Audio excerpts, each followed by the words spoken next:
Set in Savannah, Georgia, Apple TV's psychological thriller Cape Fear unpacks past hurts and current real-life nightmares with Amy Adams, Patrick Wilson, and Javier Bardem leading the cast. We caught up with two young actors on the show, so take a look.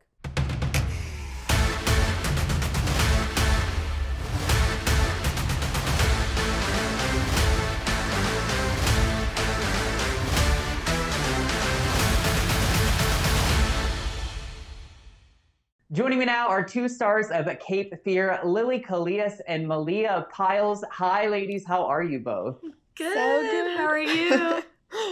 I'm good. Okay, so there is so much to unpack with this show, but one of the biggest things that stuck out to me, particularly with both your characters, is that both of them kind of have this lost daughter archetype in a sense, right? One's got this like white picket fence, picture perfect family, while the other is kind of longing for what family looks like at all. But ultimately, both desire to kind of be seen by their parents or seen by the world in some sense. So how did you tap into playing these characters? And then also, in what ways do you hope people relate maybe to, being a teenager and trying to figure out the world with their parents and trying to prove, who they are, whether that relationship with their parents is good or bad? I first of all just really appreciate that the thoughtfulness of that question, because I think that's something we did both think about a lot. Like, although we're kind of like we're different poles in a lot of ways, and we are foils in some senses. I think there's so much kinship between the girls, and like there's so much there that makes their communion or whatever feel like greater than themselves at times. For Nevaeh, it's like,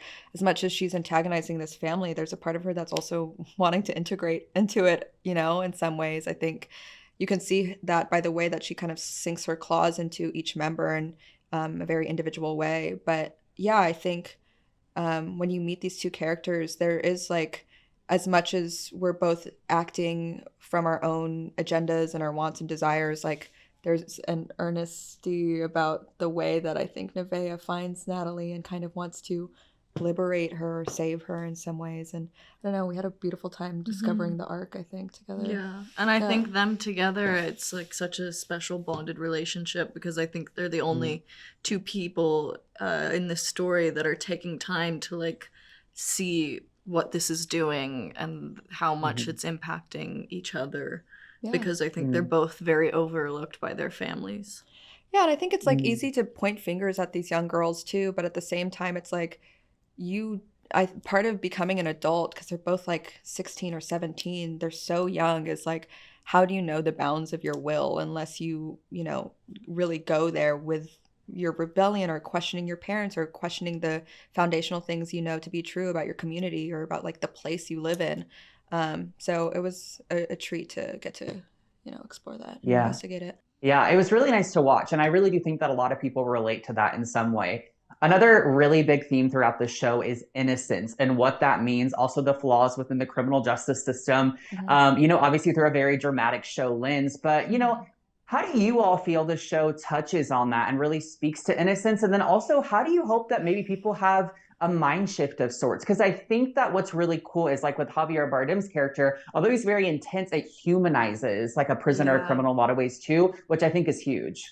Well, it's obviously, in our version, it's dramatized, and it's definitely has thriller aspects that are just like so far-fetched, but I think he says it perfectly in the first episode, where we all are like stuck in a meat grinder of what he calls the injustice system. And I do believe in his statement, and I think that it's an interesting question of like, if you are wrongfully convicted and you spend that much time alone with yourself, like how do you expect someone to come out of that feeling justified in any way to just continue his life without feeling like he needs to take means into his own hands?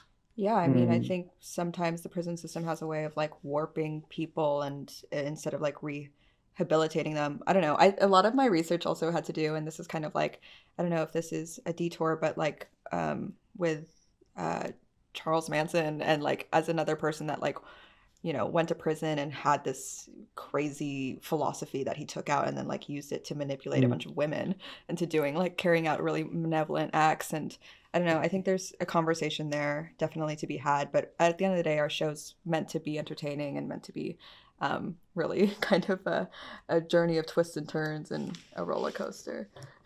Finally, briefly, can you just tell me which character you feel the most alike and what character you wish to be more like? I don't think I'm very much like Nevaeh, to be honest. But I don't think so either. No. I kind of share in her larger than life laugh at times. I do love a cackle, but I don't know. I think it was really easy to love Natalie because I see a lot of myself in Natalie. Yeah, You know, me as well. she's so special, but she's Even though also I wasn't the goody two shoes kid. No. Neither of us were. Not But there at were all. aspects of her that I think we both. I feel like her and Zach. Zach for sure. Like, you know, like I definitely am just like as a teenager sitting on my computer on my bed, like doing nothing. Right. Ladies, thank you so much for taking the time to speak with me. We're so excited to see how this season ends. Thanks Thank so you. much. You can catch up on episodes of Cape Fear now on Apple TV.